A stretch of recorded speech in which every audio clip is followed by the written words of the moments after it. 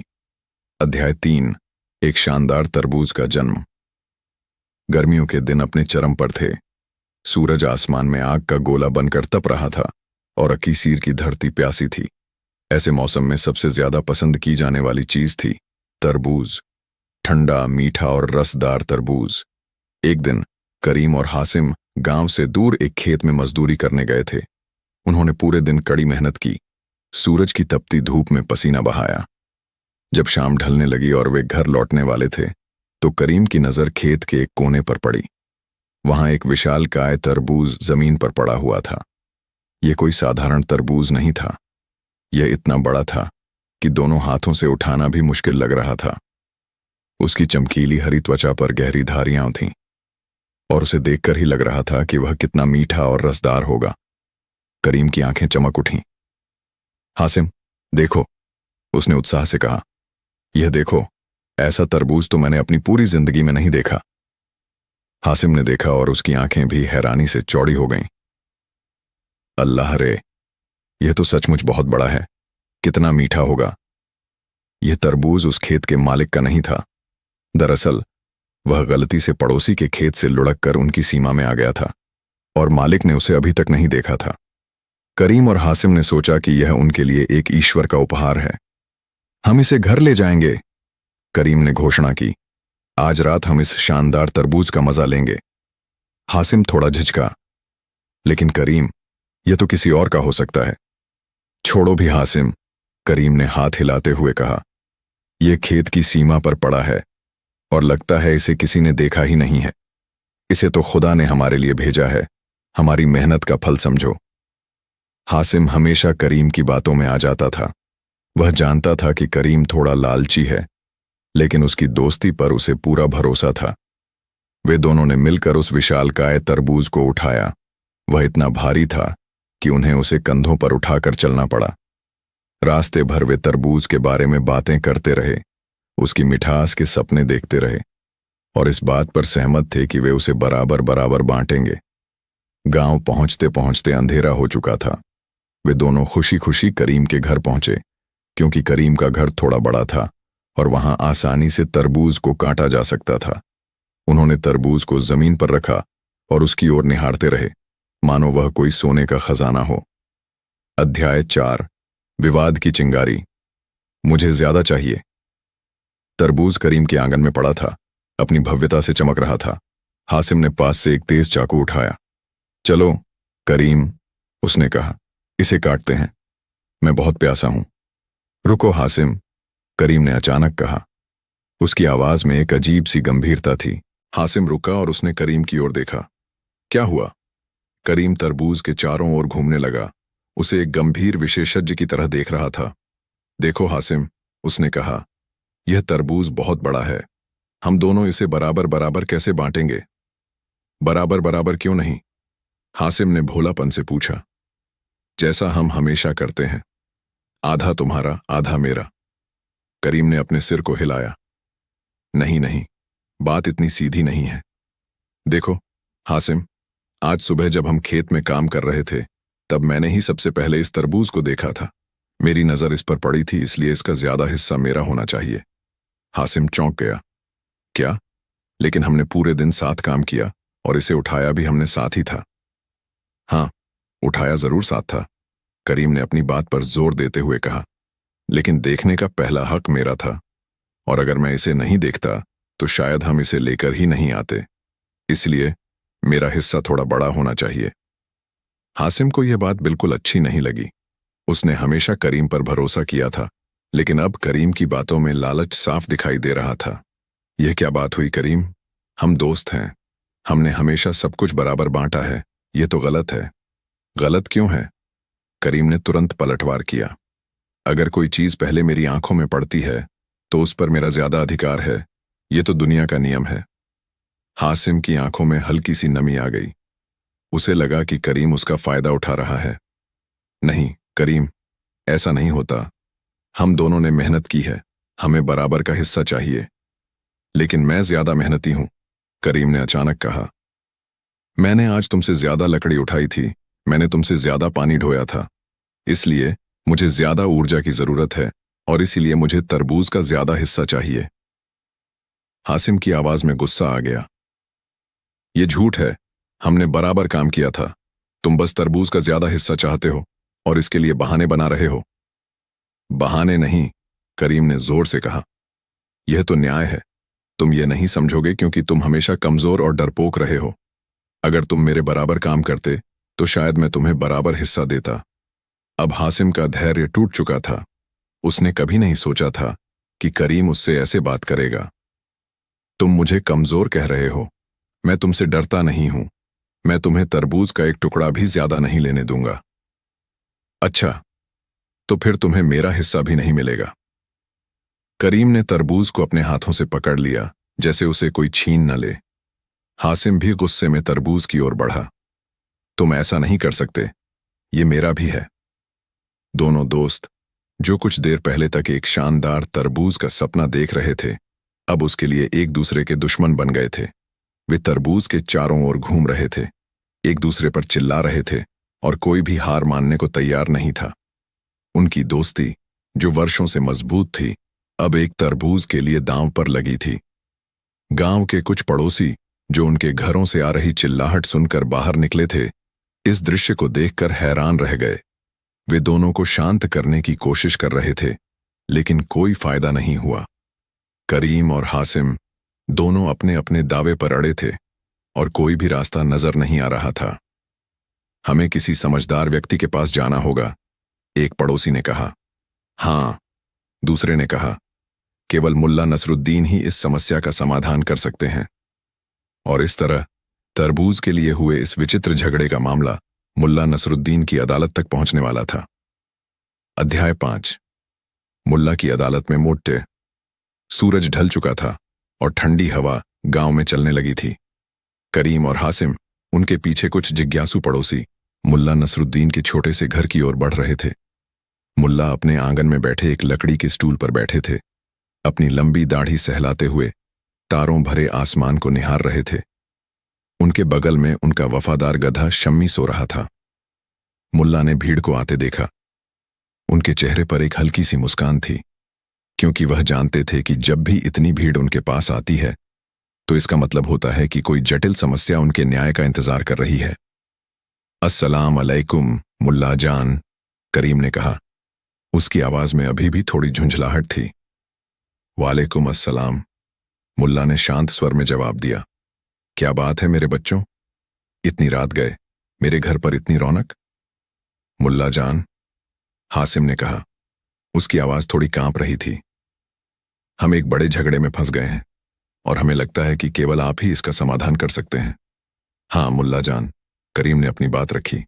या मुल्ला, उनके पीछे करीम, हासिम और गांव के लोग करीम के घर की ओर चल पड़े।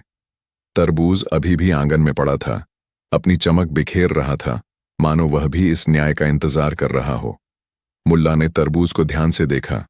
उन्होंने उसे उठाया, उसके वजन को महसूस किया, उसकी त्वचा को सहलाया।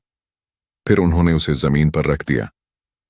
तो मुल्ला ने कहा, तुम दोनों इस तरबूज को लेकर इस हद तक झगड़ रहे हो? हाँ मुल्ला जान, करीम ने कहा, क्योंकि यह न्याय का सवाल है। जिसने पहले देखा, जिसने ज्यादा मेहनत की, उसे ज्यादा मिलना चाहिए। और मैं कहता हूं कि दोस्ती में सब कुछ बराबर होता है। हासिम ने पलटवार किया। मुल्ला ने गहरी सांस ली। उन्हें पता था कि एक सीधा साधा फैसला इन दोनों को संतुष्ट नहीं करेगा और यह झगड़ा फिर से किसी और चीज के लिए शुरू हो जाएगा। उन्हें एक ऐसा फैसला सुनाना था जो न केवल तरबूज को बांटे, बल्कि उनके दिलों में छिपी लालच और ईर्ष्या को भी उजागर करे। अध्याय 6। मुल्ला का विचित्र प्रस्ताव। मुल्ला नसरुद्दीन ने तरबूज को एक बार फिर ध्यान से देखा, जैसे वह उसमें कोई गुप्त संकेत ढूंढ रहे हों। करीम और हासिम, साथ ही सारे पड़ोसी, मुल्ला के अगले शब्दों का बेसब्री से इंतजार कर रहे थे। मुल्ला की चुप्पी थोड़ी देर तक खिंची, जिससे लोगों की उत्सुकता और बढ़ गई। ठीक है, मुल्ला ने अंत में कहा, अपनी तिरछी टोपी को थोड़ा सा ठीक करते हुए। मैंने तुम दोनों की बातें सुन ली हैं। तुम दोनों अपनी अपनी जगह पर सही लगते हो और तुम दोनों अपनी अपनी जगह पर गलत भी। दोनों दोस्त चौंक गए। यह कैसा जवाब था? यह तरबूज कोई साधारण तरबूज नहीं है। मुल्ला ने अपनी बात जारी रखी। यह एक ऐसा तरबूज है जिसने तुम्हारी दोस्ती पर सवाल उठाया है, और इसलिए इसका फैसला भी साधारण नहीं होगा। करीम और हासिम एक दूसरे की ओर देखने लगे। उनके चेहरों पर थोड़ी घबराहट थी। मैं तुम्हें एक प्रस्ताव देता हूं, मुल्ला ने कहा। उनकी आंखों में एक शरारती चमक थी। आज रात तुम दोनों इस तरबूज को ऐसे ही छोड़ दो। इसे कोई हाथ नहीं लगाएगा। कल सुबह जब सूरज की पहली किरण इस तरबूज पर पड़ेगी, तब मैं तुम्हें इसका न्याय सुनाऊंगा। लेकिन मुल्ला जान, करीम ने कहा, इसे रात भर ऐसे ही छोड़ दें? क्या पता कोई जानवर इसे खा जाए? नहीं, मुल्ला ने दृढ़ता से कहा, कोई जानवर इसे नहीं खाएगा। यह अल्लाह की अमानत है और तुम दोनों इसे ऐसे ही छोड़ दोगे। और सुनो, तुम दोनों आज रात मेरे घर पर सोओगे। यह सुनकर सभी और भी हैरान रह गए। मुल्ला ने उन्हें अपने घर पर सोने के लिए क्यों बुलाया और तरबूज को रात भर ऐसे ही क्यों छोड़ना था? मुल्ला जान, लेकिन हम तो इस तरबूज को अभी बांटना चाहते थे, हासिम ने कहा। मुझे पता है, मुल्ला ने मुस्कुराते हुए कहा, लेकिन न्याय में धैर्य की जरूरत होती है और कभी-कभी धैर्य ही सबसे बड़ा न्याय होता है। आज रात तुम दोनों मेरे साथ मेरे घर पर रहोगे, मेरे साथ खाना खाओगे और हम बातें करेंगे, लेकिन तरबूज के बारे में एक शब्द भी नहीं। करीम और हासिम को मुल्ला की बात माननी पड़ी। वे जानते थे कि मुल्ला के फैसलों पर सवाल उठाना ठीक नहीं है, भले ही वे कितने भी अजीब क्यों न लगें। वे दोनों थोड़ी अनिच्छा से मुल्ला के साथ उनके घर चले गए, तरबूज को आंगन में अकेला छोड़कर। रात भर मुल्ला ने दोनों से अलग अलग बातें की। उन्होंने उनसे उनके बचपन के बारे में पूछा, उनकी दोस्ती के बारे में पूछा, उनके सपनों के बारे में पूछा, लेकिन तरबूज का नाम एक बार भी नहीं लिया। करीम ने कोशिश की कि वह तरबूज के बारे में कुछ कहे, लेकिन मुल्ला ने उसे रोक दिया। मुल्ला ने उन्हें साधारण खाना खिलाया और फिर उन्हें अपने आंगन में ही सोने के लिए जगह दी। उन्होंने खुद को एक कोने में समेटा और गहरी नींद में सो गए। लेकिन मुल्ला जानते थे कि रात अभी बाकी है। अध्याय 7। रात का रहस्य और मुल्ला का अवलोकन। रात धीरे धीरे गहरी होती जा रही थी। अकीसीर गांव में शांति का साम्राज्य था। केवल दूर से कुत्तों के भौंकने की आवाज या हवा में पत्तियों की सरसराहट ही सुनाई देती थी। मुल्ला नसरुद्दीन अपने आंगन में एक चटाई पर लेटे थे, लेकिन उनकी आंखें खुली थीं। वह सोने का ढोंग कर रहे थे, लेकिन उनका दिमाग पूरी तरह से चौकन्ना था। करीम और हासिम मुल्ला के आंगन के दूसरे कोने में लेटे हुए थे। मुल्ला ने महसूस किया कि दोनों ही बेचैन थे। करीम बार बार करवटें बदल रहा था। उसकी सांसें तेज थीं। हासिम भी कभी कभी बेचैनी से आह भरता था। उन्हें तरबूज की चिंता सता रही थी और उससे भी ज्यादा चिंता अपने हिस्से की थी। आधी रात हो चुकी थी। चांद अपनी पूरी चमक के साथ आसमान में चमक रहा था और उसकी चांदनी से मुल्ला का आंगन थोड़ा थोड़ा रोशन था। अचानक मुल्ला ने देखा कि करीम धीरे से उठा। वह बहुत सावधानी से दबे पांव हासिम के बगल से गुजरा और आंगन के दरवाजे की ओर बढ़ा। मुल्ला ने अपनी आंखें हल्की सी खोली रखीं और उसे चुपचाप देखते रहे। करीम ने दरवाजा खोला और बाहर निकल गया। मुल्ला जानते थे कि वह कहां गया था। वह अपने तरबूज को देखने गया था। मुल्ला लगभग 15 मिनट तक इंतजार करते रहे। फिर करीम वापस आया। उसके चेहरे पर एक अजीब सा संतोष था, जैसे उसने कोई रहस्यमय काम किया हो। वह अपनी जगह पर लेट गया और थोड़ी देर में उसकी सांसें धीमी हो गईं, जैसे वह अब थोड़ी शांति महसूस कर रहा हो। मुल्ला ने मन ही मन मुस्कुराया। ठीक है करीम, उन्होंने सोचा, तुमने अपना काम कर लिया। लगभग 1 घंटे बाद मुल्ला ने देखा कि हासिम भी उठा। वह भी बहुत सावधानी से करीम के बगल से गुजरा और दरवाजे की ओर बढ़ा। मुल्ला ने उसे भी बाहर जाते देखा। हासिम के लौटने में थोड़ा ज्यादा समय लगा। जब वह वापस आया तो उसका चेहरा था। करीम का मुंह खुला का खुला रह गया। वह इतना हैरान था कि जवाब भी नहीं दे पाया। मुल्ला को पता था। और हासिम, मुल्ला ने हासिम की ओर देखा। तुम भी बाद में तरबूज को देखने गए थे, है ना? हासिम ने सिर झुका लिया। उसकी आंखों से आंसू छलक पड़े। वह झूठ नहीं बोल पाया। हाँ मुल्ला जान, उसने फुसफुसाते हुए कहा, मैं गया था। गांव के लोग यह सब सुनकर हैरान थे। उन्हें लगा कि मुल्ला को यह सब कैसे पता चला। तो सुनो, मुल्ला ने अपनी आवाज तेज करते हुए कहा, करीम, तुम जब तरबूज को देखने गए थे तो तुम्हारे मन में क्या था? तुमने सोचा था कि अगर तुम पहले पहुंच जाओगे और उस पर कोई निशान लगा दोगे तो वह तुम्हारा ज्यादा हिस्सा होगा, है ना? करीम ने धीरे से सिर हिलाया। मुल्ला ने बिल्कुल सही पकड़ा था।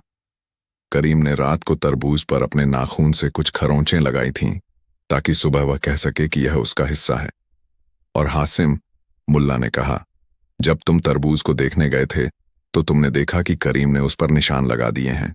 तुम्हें लगा कि करीम तुम्हें ठग रहा है और तुम्हारे मन में यह आया कि अगर करीम ने तरबूज को खराब किया है तो तुम भी उसे खराब कर दोगे ताकि उसे भी पूरा हिस्सा न मिले। इसलिए तुमने तरबूज में यह छेद कर दिया, है ना? हासिम ने फिर सिर झुकाया। उसकी आंखों से और आंसू बह रहे थे। मैं गुस्से में था मुल्ला जान। मुझे लगा कि करीम मुझे धोखा दे रहा है। मुल्ला ने चारों ओर देखा। लोग हैरान थे, लेकिन अब उन्हें समझ आ रहा था। मुल्ला ने अपनी बात जारी रखी। तुम दोनों तरबूज को चाहते थे, लेकिन तुम्हारी इच्छा सिर्फ तरबूज तक सीमित नहीं थी। तुम दोनों एक दूसरे से ज्यादा चाहते थे और इसके लिए तुम तरबूज को नुकसान पहुंचाने को भी तैयार थे। अब मुल्ला ने एक तेज चाकू उठाया। करीम और हासिम दोनों डर गए। उन्हें लगा कि मुल्ला क्या करने वाले हैं। करीम, मुल्ला ने कहा, तुमने दावा किया कि तुमने तरबूज को पहले देखा था, इसलिए मैं तुम्हें इस तरबूज का वह हिस्सा देता हूं जिसे तुमने सबसे पहले देखा था। मुल्ला ने तरबूज का वह हिस्सा काटा जहां करीम ने निशान लगाए थे। वह एक छोटा सा टुकड़ा था जिसे करीम ने अपनी उंगली से खरोंच कर दिखाया था। करीम के चेहरे पर निराशा साफ दिखाई दी। उसे लगा था कि मुल्ला उसे तरबूज का एक बड़ा हिस्सा देंगे। और हासिम, मुल्ला ने कहा, तुमने गुस्से में आकर तरबूज में छेद कर दिया, इसलिए मैं तुम्हें तरबूज का वह हिस्सा देता हूं जिसमें तुमने छेद किया है। मुल्ला ने तरबूज का वह छोटा सा टुकड़ा काटा जहां से रस बह रहा था। हासिम का चेहरा भी उतर गया। उसे भी बहुत छोटा टुकड़ा मिला था। बाकी का तरबूज, मुल्ला ने विशालकाय तरबूज की ओर इशारा करते हुए कहा, जो तुम दोनों के लालच और ईर्ष्या के कारण क्षतिग्रस्त हो गया है, वह अब किसी काम का नहीं है। यह तरबूज अब किसी को नहीं मिलेगा। और यह कहकर मुल्ला ने उस बड़े तरबूज को उठाकर एक तरफ फेंक दिया जहां उसे कोई नहीं छू सकता था। गांव के लोग पहले तो सन्न रह गए, फिर उनमें फुसफुसाहट शुरू हुई। कुछ लोग हंस रहे थे, कुछ मुल्ला की बुद्धिमत्ता पर सिर हिला रहे थे। करीम और हासिम दोनों अपने छोटे छोटे तरबूज के टुकड़ों को लेकर खड़े थे। उनके चेहरों पर गहरी शर्मिंदगी थी। अध्याय 9। हंसी, शर्मिंदगी और एक कड़वा सबक। करीम और हासिम अपने हाथों में तरबूज के छोटे छोटे खराब हो चुके टुकड़ों को लेकर खड़े थे। उनके चेहरों पर अपमान और निराशा साफ झलक रही थी। उन्हें लगा कि मुल्ला ने उनके साथ मजाक किया है, लेकिन मुल्ला के गंभीर चेहरे को देखकर उन्हें पता चला कि यह मजाक नहीं था, बल्कि एक कड़वा सच था। मुल्ला जान, करीम ने कहा। उसकी आवाज में दर्द था। ये क्या न्याय है? हमने तो सिर्फ बराबर हिस्सा मांगा था और अब हमें कुछ भी नहीं मिला। तुम्हें कुछ भी नहीं मिला करीम, मुल्ला ने जवाब दिया। उनकी आवाज में अब थोड़ी नरमी थी, क्योंकि तुम सिर्फ अपना हिस्सा नहीं चाहते थे, तुम हासिम से ज्यादा चाहते थे। तुमने सोचा कि तरबूज को नुकसान पहुंचाकर तुम अपना फायदा कर लोगे, लेकिन अंत में तुमने खुद का ही नुकसान किया। फिर मुल्ला ने हासिम की ओर देखा। और तुम, हासिम, तुमने देखा कि करीम तुम्हें धोखा दे रहा है और तुमने गुस्से में आकर तरबूज को ही नुकसान पहुंचा दिया। तुम्हें लगा कि अगर तुम बदला लोगे तो तुम्हें न्याय मिलेगा, लेकिन बदले की भावना से सिर्फ नुकसान ही होता है। गांव के लोग मुल्ला की बातों को ध्यान से सुन रहे थे। कुछ लोग हंस रहे थे कि दो दोस्त एक तरबूज के लिए इस हद तक गिर गए, जबकि कुछ लोग मुल्ला की गहरी समझ पर सिर हिला रहे थे। एक तरबूज, मुल्ला ने अपनी बात जारी रखी। एक छोटी सी। करीम और हासिम एक दूसरे की ओर देखने लगे। उनकी आंखों में अब कोई गुस्सा नहीं था, बल्कि एक गहरी शर्मिंदगी और पछतावा था। उन्हें पहली बार एहसास हुआ कि मुल्ला ने सिर्फ तरबूज का न्याय नहीं किया था, बल्कि उनके दिलों में छिपी भावनाओं का भी न्याय किया था। तुम दोनों ने दोस्ती का मतलब नहीं समझा, मुल्ला ने कहा। दोस्ती का मतलब होता है विश्वास, साझा करना और एक दूसरे के लिए बलिदान देना। तुम दोनों ने तरबूज के लिए अपनी दोस्ती को दांव पर लगा दिया। हासिम ने अपना सर उठाया। हम गलत थे, मुल्ला जान, हमें माफ कर दीजिए। उसकी आंखों से आंसू बह रहे थे। करीम भी, जो हमेशा थोड़ा घमंडी रहता था, अब अपनी गलतियों को मान चुका था। मुल्ला जान, आपने हमें एक बहुत बड़ा सबक सिखाया है। हम बहुत शर्मिंदा हैं। मुल्ला ने मुस्कुराते हुए अपनी दाढ़ी सहलाई। शर्मिंदगी अच्छी बात है, अगर वह तुम्हें बेहतर इंसान बनाती है। अब जाओ और अपनी दोस्ती को फिर से मजबूत करो, और याद रखना, चीजों का लालच तुम्हें कभी खुशी नहीं देगा। मुल्ला ने फिर तरबूज की ओर इशारा किया, जिसे उन्होंने एक कोने में फेंक दिया था। यह तरबूज अब किसी के काम का नहीं है। यह एक मिसाल है कि जब लालच और ईर्ष्या हमारे दिमाग पर हावी हो जाती है, तो हम सबसे अच्छी चीजों को भी बर्बाद कर देते हैं। अध्याय 10। सबक का असर और एक सच्ची दोस्ती की वापसी। करीम और हासिम अपने हाथों में तरबूज के खराब टुकड़ों को लिए हुए मुल्ला के घर से बाहर निकले। उनके पीछे गांव के लोग अभी भी फुसफुसा रहे थे, मुल्ला के अनोखे न्याय पर चर्चा कर रहे थे। लेकिन करीम और हासिम को अब इन बातों की कोई परवाह नहीं थी। उनके दिमाग में मुल्ला के शब्द गूंज रहे थे। वे चुपचाप करीम के घर पहुंचे। उन्होंने अपने हाथों में रखे तरबूज के टुकड़ों को देखा। वे इतने छोटे और खराब थे कि उन्हें खाने का कोई मतलब नहीं था। उन्होंने उन टुकड़ों को फेंक दिया। करीम, हासिम ने धीरे से कहा, मैं सचमुच शर्मिंदा हूं। मैंने तुमसे झूठ बोला कि मैं तरबूज देखने नहीं गया था। मैं गया था, और जब मैंने देखा कि तुमने निशान लगाए हैं, तो मुझे गुस्सा आया और मैंने भी उसे खराब कर दिया। करीम ने हासिम की ओर देखा। उसकी आंखों में अब कोई गुस्सा नहीं था, बल्कि एक गहरी समझ थी। मैं भी शर्मिंदा हूं हासिम। मैं लालची बन गया था। मैंने सोचा कि मैं तुम्हें धोखा दे सकता हूं और तरबूज का ज्यादा हिस्सा ले सकता हूं। मैंने अपनी दोस्ती को खतरे में डाला। वे दोनों एक दूसरे के सामने खड़े थे, और पहली बार वे एक दूसरे की आंखों में ईमानदारी से देख रहे थे। तरबूज ने उनकी दोस्ती को तोड़ने की कोशिश की थी, लेकिन मुल्ला के न्याय ने उसे एक नई नींव पर खड़ा कर दिया था। हम दोनों गलत थे, हासिम ने कहा। हाँ, हम थे, करीम ने सह। हम दोनों गलत थे, हासिम ने कहा। हाँ, हम थे, करीम ने सहमति व्यक्त की। लेकिन मुल्ला ने हमें एक बहुत बड़ा सबक सिखाया है। उस दिन के बाद करीम और हासिम की दोस्ती पहले से भी ज्यादा मजबूत हो गई। उन्होंने कभी किसी चीज के लिए झगड़ा नहीं किया। वे हमेशा अपनी कमाई, अपनी खुशियों और अपने दुखों को बराबर बराबर बांटते थे। करीम का लालच कम हो गया था और हासिम का डर कम हो गया था। वे दोनों अब अपनी अंतरात्मा की आवाज सुनते थे और जानते थे कि सच्ची खुशी चीजों को जीतने में नहीं बल्कि उन्हें साझा करने में है। अकीसीर गांव में मुल्ला नसरुद्दीन के इस न्याय की कहानी सालों तक सुनाई जाती रही। जब भी कोई तरबूज का जिक्र करता या दो दोस्तों के बीच किसी झगड़े की बात होती तो लोग मुल्ला के न्याय को याद करते। यह कहानी न केवल एक मजाक थी बल्कि यह सिखाती थी कि लालच और ईर्ष्या कैसे सबसे अच्छी चीजों को भी बर्बाद कर सकती है। मुल्ला नसरुद्दीन अपने गधे शम्मी के साथ गांव की धूल भरी गलियों में घूमते रहे। उनकी आंखों में वही शरारती चमक थी। वह जानते थे कि दुनिया में हमेशा नए झगड़े होंगे, नई समस्याएं होंगी और उन्हें हमेशा अपने अनोखे तरीके से न्याय देना होगा। एक ऐसा न्याय जो लोगों को हंसाता भी है, सोचने पर मजबूर भी करता है और अंत में एक गहरा सबक सिखाकर उन्हें बेहतर इंसान बनाता है। तरबूज का वह किस्सा अक्कीसीर के इतिहास में मुल्ला की तर्क शक्ति और न्यायप्रियता का एक स्वर्णिम अध्याय बन गया था। अनाटोलिया की हरी भरी वादियों में, जहां जैतून के पेड़ सूरज की सुनहरी किरणों में झिलमिलाते थे और दाख की लताएं पुरानी दीवारों पर चढ़ी रहती थीं, एक छोटा सा गांव अक्कीसीर बसा हुआ था। यह गांव अपनी शांति, अपने मेहनती किसानों और अपने मीठे पानी के झरने के लिए जाना जाता था। लेकिन इन सबसे बढ़कर अकीसीर की पहचान थी उसके सबसे विचित्र निवासी से, मुल्ला नसरुद्दीन से। मुल्ला नसरुद्दीन कोई साधारण व्यक्ति नहीं थे। उनकी लंबी सफेद दाढ़ी, उनकी थोड़ी तिरछी टोपी और उनके कंधे पर हमेशा टिकी रहने वाली छड़ी उन्हें एक अलग पहचान देती थी। लेकिन असली बात उनकी आंखों में थी। वे आंखें जो कभी कभी मूर्खता से भरी लगती थीं तो कभी कभी उनमें गहरी समझ और एक शरारती चमक दिखाई देती थी। मुल्ला अक्सर अपने वफादार गधे पर बैठे उलटे होकर सवारी करते हुए या गांव के कुएं के पास बैठकर घंटों आसमान को निहारते हुए पाए जाते थे। उनकी हरकतें अक्सर लोगों को हंसाती थीं और उनकी बातें कभी कभी इतनी सीधी लगती थीं कि लोग उन्हें अज्ञानी मान लेते थे।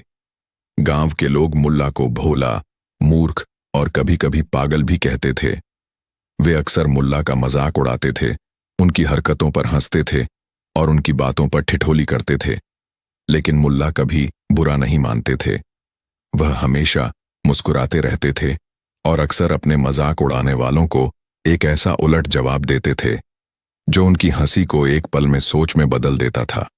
उनका जवाब इतना अप्रत्याशित, इतना तार्किक और इतना मजेदार होता था कि लोगों को पहले तो समझ ही नहीं आता था कि क्या कहें और फिर वे अपनी ही मूर्खता पर हंसने पर मजबूर हो जाते थे। मुल्ला की यह कला तर्क और मजाकिया सोच का एक अद्भुत मिश्रण थी, जहां वह अपनी बात को इस तरह घुमाते थे कि सामने वाले को अपनी ही सोच पर शक होने लगता था। मुल्ला किसी विश्वविद्यालय के विद्वान नहीं थे। उन्होंने कोई बड़ी बड़ी किताबें नहीं पढ़ी थीं, लेकिन उनके पास एक ऐसा ज्ञान था जो जीवन के अनुभव और गहरी अवलोकन से आता था। वह जानते थे कि मनुष्य के दिल में क्या छिपा है, उसकी सोच की दिशा क्या है और उसकी कमजोरियां क्या हैं, और अपनी इस समझ का उपयोग वह लोगों को हंसाने और उन्हें सोचने पर मजबूर करने के लिए करते थे। उनके उलट जवाब सिर्फ शब्दों का खेल नहीं होते थे, बल्कि वे एक गहरी सीख, एक सामाजिक टिप्पणी या मानव स्वभाव पर एक कटाक्ष होते थे। अकीसीर के लोग उन्हें समझते नहीं थे, लेकिन उन्हें मुल्ला के बिना अपने गांव की कल्पना भी नहीं कर सकते थे। मुल्ला उनके जीवन का एक ऐसा हिस्सा थे जो उन्हें हंसाता था, परेशान करता था और सबसे बढ़कर उन्हें दुनिया को एक अलग नजरिए से देखने के लिए प्रेरित करता था। अध्याय 2। कुएं के पास एक खोई हुई चाबी। एक तेज धूप वाले दोपहर में मुल्ला नसरुद्दीन गांव के कुएं के पास बैठे हुए कुछ खोज रहे थे। वह अपने हाथों से जमीन पर कुछ टटोल रहे थे। उनकी भौहें सिकुड़ी हुई थीं और उनकी आंखें बहुत ध्यान से नीचे की ओर देख रही थीं। कुएं के पास की जमीन पर कंकड़ और धूल थी और मुल्ला एक छोटे से दायरे में ही घूम घूम कर कुछ ढूंढ रहे थे। गांव के कुछ युवा लड़के और कुछ पुरुष कुएं पर पानी भरने आए थे। उन्होंने मुल्ला को इस तरह कुछ खोजते देखा। सबसे पहले युवा लड़का अहमद, जो हमेशा थोड़ा शरारती था, हंसते हुए बोला, मुल्ला जान, आप क्या ढूंढ रहे हैं? क्या आपका सिक्का गिर गया है? मुल्ला ने अपनी नजरें उठाए बिना जवाब दिया। नहीं बेटा, मैं अपनी घर की चाबी ढूंढ रहा हूं। यह सुनकर सब हंस पड़े। अपनी घर की चाबी? इब्राहिम, एक मध्यम आयु वर्ग का किसान जो मुल्ला का अक्सर मजाक उड़ाता था, बोला। लेकिन मुल्ला जान, आपकी चाबी कुएं के पास कैसे गिर सकती है? आपका घर तो यहां से काफी दूर है। मुल्ला ने अपनी आंखें ऊपर उठाईं और इब्राहिम की ओर देखा। उनकी आंखों में हल्की सी चमक थी। हाँ इब्राहिम, मेरा घर दूर है, लेकिन मैं यहां ढूंढ रहा हूं। लोग और जोर से हंसने लगे। यह कैसा पागलपन है? एक अन्य किसान हाफिज ने कहा। अगर चाबी घर पर गिरी है तो उसे घर पर ढूंढो, यहां कुएं के पास क्यों ढूंढ रहे हो? मुल्ला ने फिर गहरी सांस ली, जैसे वह किसी को एक मुश्किल बात समझाने की कोशिश कर रहे हों। देखो मेरे दोस्तों, उन्होंने कहा, मैं जानता हूं कि मेरी चाबी मेरे घर पर ही गिरी है, शायद आंगन में या रसोई में। तो फिर यहां क्यों ढूंढ रहे हो? अहमद ने फिर से हंसते हुए पूछा। मुल्ला ने अपनी छड़ी से जमीन पर इशारा किया। मैं यहां इसीलिए ढूंढ रहा हूं, उन्होंने कहा, क्योंकि यहां रोशनी है। मेरे घर के आंगन में अंधेरा है और रसोई में तो बिल्कुल ही अंधेरा है। वहां मुझे कुछ नहीं दिखेगा। ये सुनकर लोगों की हंसी अचानक रुक गई। वे एक दूसरे की ओर देखने लगे। उनके चेहरों पर पहले तो हैरानी थी और फिर एक गहरी सोच। इब्राहिम अपनी दाढ़ी खुजाते हुए बोला, ये क्या बात हुई मुल्ला जान? चाबी जहां गिरी है वहीं ढूंढनी चाहिए, चाहे अंधेरा हो या उजाला। बिल्कुल सही कहा इब्राहिम, मुल्ला ने मुस्कुराते हुए कहा। लेकिन तुम लोग अपनी जिंदगी में क्या करते हो? तुम्हारी समस्याएं अक्सर तुम्हारे दिल और दिमाग के अंधेरे कोनों में होती हैं, जहां उन्हें ढूंढना मुश्किल होता है। लेकिन तुम उन्हें कहां ढूंढने की कोशिश करते हो? तुम उन्हें बाहर की दुनिया की चकाचौंध में ढूंढने की कोशिश करते हो, जहां रोशनी तो होती है, लेकिन तुम्हारी समस्याएं वहां होती ही नहीं है। तुम आसान रास्ता चुनते हो, भले ही वह गलत रास्ता हो। लोगों की नजरें जमीन में गड़ गईं। उन्हें मुल्ला की बात का गहरा मतलब समझ आ रहा था। वे अपनी जिंदगी की कई समस्याओं को याद करने लगे, जब उन्होंने मुश्किल सच्चाइयों का सामना करने के बजाय आसान और सतही समाधानों को चुना था, भले ही वे समाधान उनकी समस्या के मूल कारण से बिल्कुल अलग थे। मुल्ला उठ खड़े हुए, अपनी चाबी ढूंढने का ढोंग छोड़ दिया।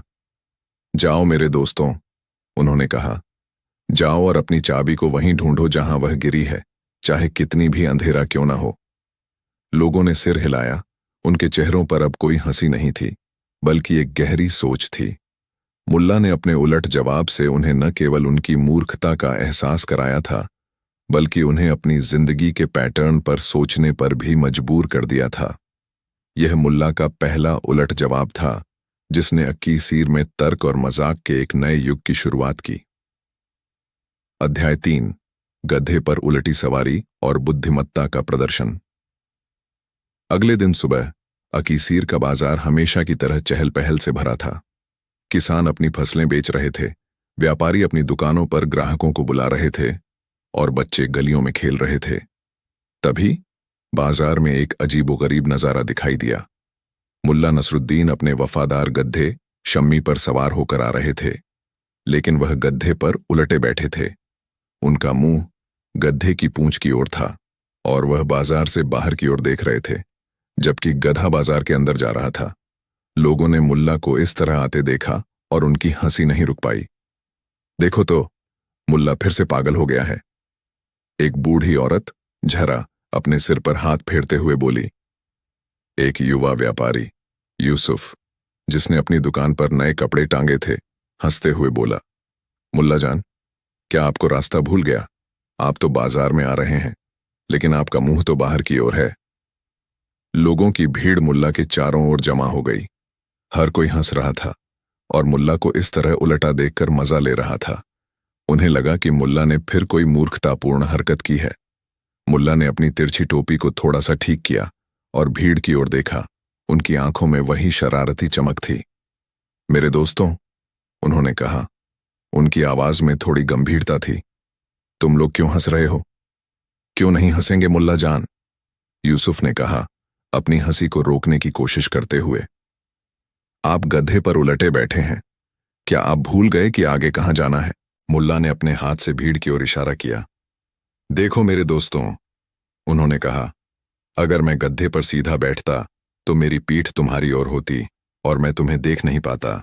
अगर मैं सीधा बैठता तो तुम सब मेरे पीछे होते और मैं खुद को सबसे आगे और तुम सबको अपने से पीछे समझता। लोगों की हंसी थोड़ी धीमी हुई, लेकिन मुल्ला ने अपनी बात जारी रखी। जब मैं इस तरह उलटा बैठता हूं तो तुम सब मेरे सामने होते हो। मैं तुम्हें देख सकता हूं, मैं तुमसे बातें कर सकता हूं और तुम सब मेरे साथ होते हो। हम सब एक साथ बाजार की ओर जा रहे होते हैं, कोई आगे नहीं, कोई पीछे नहीं। फिर मुल्ला ने मुस्कुराते हुए कहा, और सबसे बड़ी बात, अगर मैं सीधा बैठता तो तुम सोचते कि मैं तुमसे बड़ा हूं, तुमसे ज्यादा समझदार हूं। लेकिन इस तरह उलटा बैठकर मैं तुम्हें यह दिखाना चाहता हूं कि हम सब बराबर हैं, कोई छोटा नहीं, कोई बड़ा नहीं। और सबसे बढ़कर मैं तुम्हें यह भी दिखाना चाहता हूं कि बुद्धिमत्ता सिर्फ एक ही दिशा में देखने से नहीं आती। कभी कभी पीछे मुड़कर देखना भी जरूरी होता है, यह समझना भी जरूरी होता है कि तुम कहां से आए हो। लोगों की हंसी पूरी तरह से बंद हो गई थी। वे एक दूसरे की ओर देखने लगे। मुल्ला की इस बात में एक गहरी सच्चाई थी। समाज में लोग अक्सर खुद को दूसरों से श्रेष्ठ समझने की कोशिश करते हैं और मुल्ला ने अपनी इस विचित्र हरकत से उस अहंकार को तोड़ने की कोशिश की थी। उन्होंने सिर्फ अपनी सवारी की दिशा नहीं बदली थी, बल्कि सोच की दिशा बदल दी थी। यूसुफ, जिसने अभी कुछ देर पहले मुल्ला का मजाक उड़ाया था, अब सिर झुकाए खड़ा था। उसे एहसास हुआ कि मुल्ला ने उसे एक बहुत बड़ा सबक सिखाया था। मुल्ला ने अपने गधे को आगे बढ़ाया और इस बार कोई उन पर हंसा नहीं। लोग उन्हें गंभीर आंखों से देख रहे थे। उनके दिमाग में मुल्ला के शब्द गूंज रहे थे।